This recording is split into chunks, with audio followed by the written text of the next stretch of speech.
Hey guys, ఈరోజు morning లేవగానే జిమ్కి అయితే స్టార్ట్ అయిపోయాను అనమాట. ఈరోజు జిమ్లో అయితే ఎవ్వరు లేరు. సో పీస్ఫుల్గా వర్కౌట్స్ అన్నీ కంప్లీట్ చేసుకొని ఇంటికి అయితే స్టార్ట్ అయిపోయాను. ఇంటికి రాగానే ఫ్రెష్ అప్ అయ్యేసి మా అక్క పెయింటింగ్ వేస్తుంటే వీడియో కోసం కొద్దిగా షో కట్టానమాట. నాకన్నా మా పెద్ద షోగాడు ఉన్నాడు మా ఇంట్లో, వాడు వీడియో కాదు నా బొమ్మడిది గాడు. సో వాడు కూడా పెయింటింగ్ కంప్లీట్ చేసుకొని నేను బావా పెయింట్ వేస్తానంటే వాడికి ఒక పేపర్ ఇచ్చానమాట.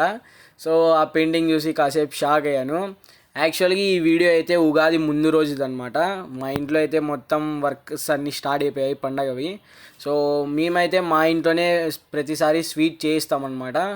ఇది మన అనంతపూర్ స్పెషల్ స్వీట్ ఓలిగా అంటారు మా సైడ్ అయితే. మీ సైడ్ ఏమంటారో కామెంట్ చేసేయండి. సో గ్రీష్మకి అయితే లీవ్స్ ఇవ్వలేదని చెప్పేసి పండక్కి కూడా లేదు, వర్క్ ఉందని చెప్పేసి వెళ్ళిపోతుంది అనమాట. సో అలా ట్రైన్ ఎక్కిచ్చేసి తనకి టికెట్ తీసేసి నేనైతే ఇంటికి స్టార్ట్ అయిపోయాను. ఇంటికి రాగానే పెద్ద వర్షం అనమాట. అసలు ఈవినింగ్ నుంచి నైట్ వరకు ఫుల్ నాన్ స్టాప్ వర్షము. సో కరెంట్ లేదని చెప్పేసి నైట్ మబ్బులోనే తినేసినాం అనమాట డిన్నర్ కూడా. ఈ రోజుకైతే ఇంతే. మరి ఒక కొత్త వీడియోలో కలుద్దాం. Bye guys.